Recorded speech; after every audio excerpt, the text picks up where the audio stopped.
And welcome to the 20-Minute Talk Show. I'm excited to introduce Mr. David Groth, Senior Product Manager of Charter Communications. And we only have 20 minutes, and the time starts now.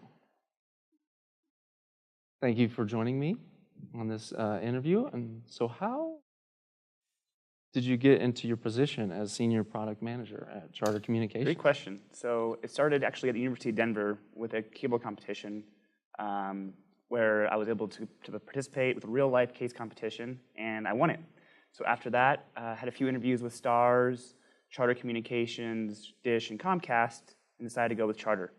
When I first started, I was a project manager working for the SPMO team of products, so a wholly different role, more as an analyst for product manager. Then I moved over to the product team, where I now run strategy and analytics. I've had 5 promotions in the last 3.5 years, and it's just been a great place to work. We're growing very quickly, and for my career, it's exploded with Charter.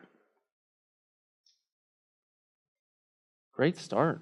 So why did you pick Charter compared to the other ones? Yeah, so they're a big company that operates more like a startup.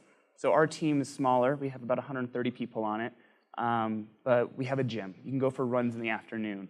Everybody's younger, likes to go out after work, go up to the mountains, go hiking. It's more of a startup feel than, say, a Comcast or a Dish or some of the bigger companies. Even though it is a very large company, the team here in Denver is great. You could feel it right when you walked in the door. So when you started with Charter, so how did you start building those relationships and being a team player? Absolutely. So it started with the competition at Daniels, but the team I was on for that competition, we competed in 5 competitions that year total.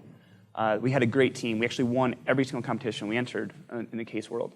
So it was the team I already had formed. We got along great. We knew each other really, really well. So when it came to this competition, they could tell that we had a team that worked well together. We had great leadership skills. So we all had job interviews immediately following that competition. And offers. So how did you develop the relationship with those team members with those few projects? Can you tell me about those experiences? Absolutely. It's a lot of blood, sweat, and tears. You spend that much time with a group of 3 or 4 people, you get to know everything about them. You get to know when they're about to be upset. You get to know where you can push and when you can't push. We had our ups and downs, but we always stuck together. It's really just time with one another, understanding each other, what motivates each other. It was great. Okay, so what happens if there's conflict amongst the team members? What do you do?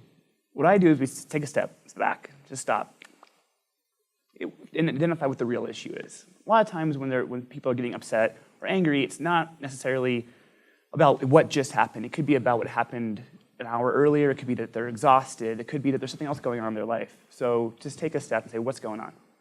Do we just need to stop for tonight? Do we need, it's 2 in the morning, so we stop working? Or what's going on? And actually get down to the real issue of what's causing the argument or fight.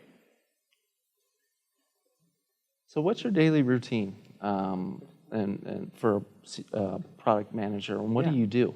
So I run the strategy and analytics. So I look at what our peers, what our competitors are doing in the marketplace, what companies like Netflix, Hulu, Amazon Prime are doing in the marketplace, and then I look at the data.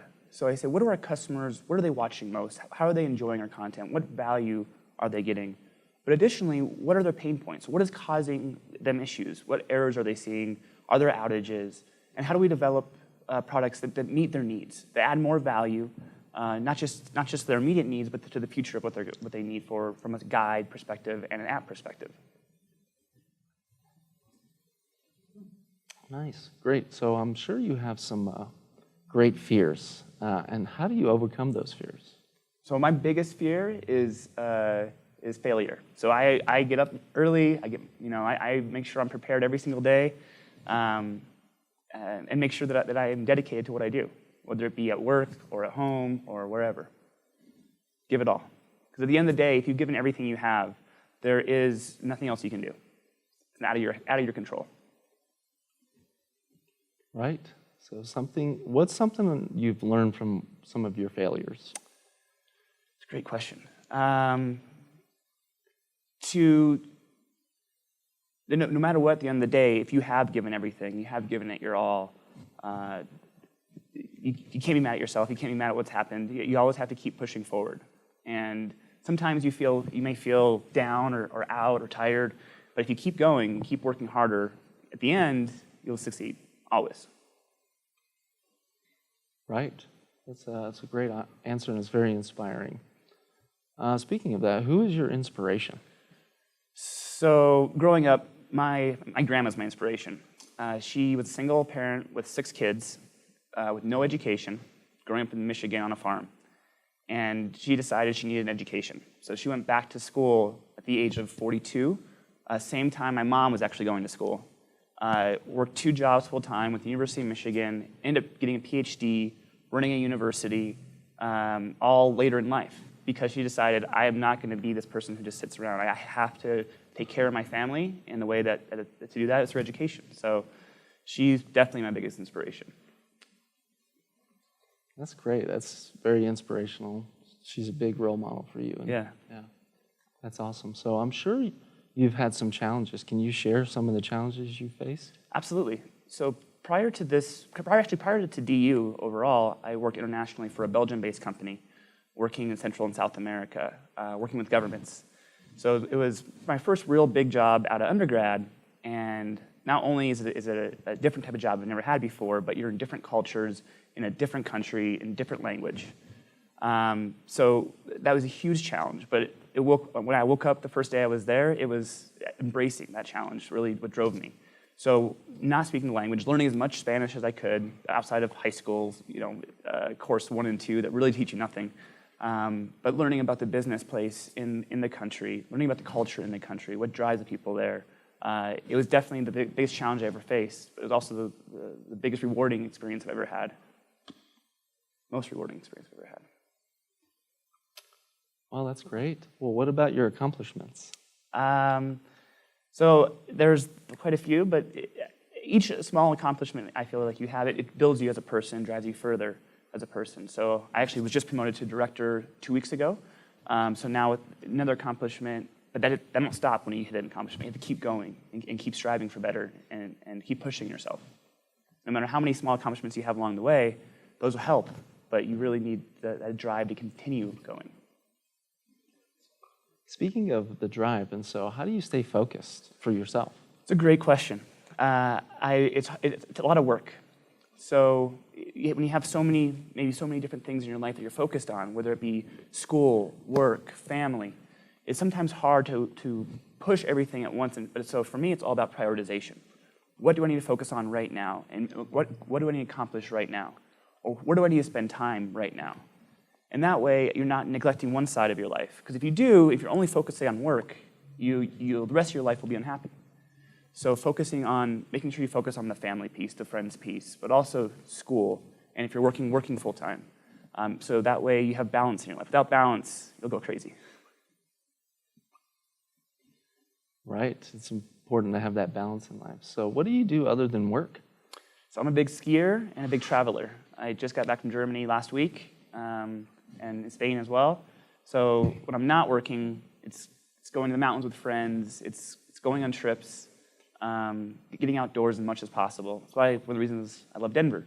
No matter what time of year it is, there's always something to do outside. Even if it's cold, you go skiing, snowshoeing, but most of the time the sun's out, get on a bike, go ride around. It's great. Right. I see you're a very goal-oriented person. So what are your plans for the next 5 years? Where do you see yourself? Next 5 years, career-wise, I want to be a VP at the company I'm at now. Additionally, personally, I want to have a family, have kids, and continue investing towards the future. So rental properties and making sure that I can retire at a young age, hopefully one day. Wow. So, product manager, that requires a lot of responsibilities, and you have to work with a lot of team members. Do you have a lot of projects going on at one time? How many do you have going on right now? So right now, I have over 10 projects going on currently. Some are for our teams, some are for programming or marketing or operations. We are kind of the pivot wheel that all the different organizations come to provide analysis about the company and about the industry. So right now, I'm working on looking at different programming groups like Turner and NBC Universal to see what their real value is, while simultaneously looking at how we package content. How is our new guide that we just rolled out performing for customers? What are the pain points of it, and how do we correct those, working with the different feature owners? So it's a lot to work out at once, but I have a great team, and so it's all about delegation and responsibility and making sure we hit our deadlines. So you have to manage your time, is that right? Correct. In delegation? Yes. That is amazing. And so for a product manager, for example, if I become a product manager, and what are the three main things that I need to learn to be successful? Absolutely. I would say it is time management, number one. It's probably the biggest priority, because if you need to be able to manage that time, say, okay, I need to focus on this project. This needs to be done by noon. This needs to be done by 2, while at the same time making sure your team feels valued. So I'll say time management. Number 2, understanding people that work for you, understanding their needs and their wants and what drives them, what motivates them. If you do all the work and your team feels like they're not doing anything, then your team will leave, or they won't be happy. So if you're pushing everything down to them and you're not engaged with them, they feel like they're siloed and they don't have support from you. So I focus, number 2, I'd say I focus on what my team needs from me. And number 3, I would say it's visibility up. Make sure your boss looks good. Make sure your people above you help them look good. I would say that's really your biggest priority is if your boss looks good, your team's happy, and you can prioritize well, you're going to be successful. Yeah, that's probably right for every industry, yeah. Making your boss look good. That's always your job. Right, right. And so can you tell me about your experience and your frustrations in being a product manager? Do you have any? Oh, absolutely. You can't control everything. So we require a lot of data from different organizations, and oftentimes they're delayed or they're not able to give us what we need on time, which makes us delayed. So it's really about working with different teams and making sure you don't burn those bridges. You can get through one wall with a wrecking ball one time and blow everything up, but they won't ever work with you again. So it's a lot about working with the right people, working with people and working with them the right way. Right, right. Yeah, that's building those connections. And so if you were to change your career now, what would you do differently? I don't know. This is the first big company I've ever worked for. Prior to this, I've worked for companies of less than 100 people my entire life. So I'd like taking this approach with a larger company and understanding how they look at business problems and how they are able to adapt and scale quickly to meet the needs of the industry or the consumer. I wouldn't change much. I've liked the experiences I've had with all the companies I've worked for. Now it's about what's next. And for right now, Charter is a great place to work, so I will stay here for a while. That's a nice goal. And so you're talking about changing companies before you joined Charter. Can you tell me about those other companies before that? Yeah, a little bit more? I've worked in consulting predominantly prior to this. So while going to DU, I worked for a small oil and gas consulting company here in Denver, and it worked out really well because I could work from home, work after school, before school, be able to focus on grad school, but still make good money and pay for school with the consulting job. Prior to that, I worked for a media company doing consulting work with governments. It was based in Belgium, and I worked Central South America and Western Europe. So that was a great experience, being able to, at a young age, travel the world and live out of hotels and meet very large influential leaders, including the president of Costa Rica at the time, Laura Chinchilla, President Martinelli of Panama. It was a great experience. And prior to that, I worked in finance for a car dealership syndicate in Denver to pay for undergrad. So I've always been working my entire life, and it gives you an appreciation for for what you put into it, and get whatever you put in, you'll get back tenfold. Right. Whatever you do, you'll get that return. And then going back, what's the difference between the consulting and the product management? I look at it very similar, even though they are different roles. I'd say one reason they have succeeded is because I had that consulting mindset that I am a service industry. I'm here for my clients. My clients happen to be different parts of the organization or different members of our product organization. But I look at it myself as, okay, what can we provide? How do we add value to you? Whether it be through strategic research or through analytics or just raw data, how do we provide value to whatever person or team is coming to us to ask for that? So having a consulting mindset definitely has helped a lot in this field, even though I'm no longer doing it.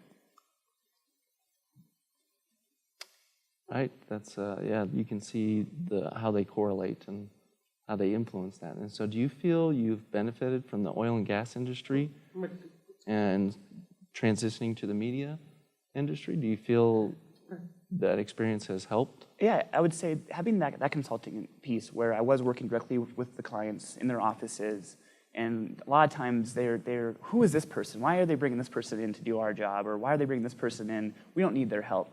So having to build those relationships immediately when walking into the door and start building that trust. If you didn't have that trust, they would, after a couple of weeks or a month, they may fire our company, and then that looks not only bad on me, but it's bad for my company. So it was kind of being thrown into the den and having to find out who really do you need to work with best, and how do you build those bridges immediately. And that's helped me tremendously with Charter as well. Speaking of building the relationships, how do you build relationships with your team members and other people and clients as well? Absolutely. I would say it's understanding what their needs are. Whether it be a client or somebody on my team, what do they need to be successful? So from a client's perspective, what is their real ask? What is their boss asking of them? And how can I help facilitate them to make sure they look good, to add value to the project they're working on? On my team, building those relationships is asking them, what motivates you? Whether it be having every other Friday off, that really not supposed to, but that drives them every day, or putting them on a track to a fast promotion, or giving them a longer lunch break so they can go for a run. Finding out what drives each individual person can help motivate them themselves, them personally, at the deep level. Right. So, are you involved in any other interests? Do you have any other things that you would like to share? There's a great organization here called Impact Denver. They do a lot of clothing drives, feeding the homeless. They take orphans out to the mountains to go hiking to get them outside of the city. So I do a lot of work with Impact Denver. In fact, this Sunday is Feed the Homeless Day, every third Sunday of the month. So as any opportunity you have to go out and make your world a better place, you should take. Yeah, that is important to contribute to society. Yeah, absolutely. That's awesome and touching that you've done that, and you do that every month. And so I remember you graduated from, you got your MBA here at DU. So what is your advice for MBA students? You'll have a lot of opportunities that come through the process, through the program, that you may not see as opportunities, or you may not notice right away. So always be open to meeting new people, going to events. I would say the biggest thing about grad school is you do get out of it what you put in. That's exactly true with the events that are hosted by DU. I would say a lot of my friends were like, we don't want to go. It's Thursday night, we're late, we don't want to go to this thing. You'll never know who you're going to meet. So do everything if you have time. Experience everything that DU has to offer. Yeah, that's how we met. Exactly. In the case competition. So. Yep. So, what is your most satisfactory or satisfied moment in your life? I don't know. Professionally, it was probably working for the Belgian-based company, closing my first deal with the government, and just that initial rush of, oh my gosh, we're really bringing value to this country and to this economy, and it just the very first time you're able to get the government to agree to use our company to promote their country. that was very exciting. I would say personally, going with my parents for my mom's 70th birthday to France and being able to be there with my family to experience that and share that with them. A lot of small ones. So we have 20 seconds left. Describe yourself in one sentence. Driven, passionate, hardworking, fun-loving person. Great. So thank you for joining me, and I'm inspired by your story, and you're going to benefit all of us from sharing your experience. Thank you very much, I really appreciate it. All right, thank you again.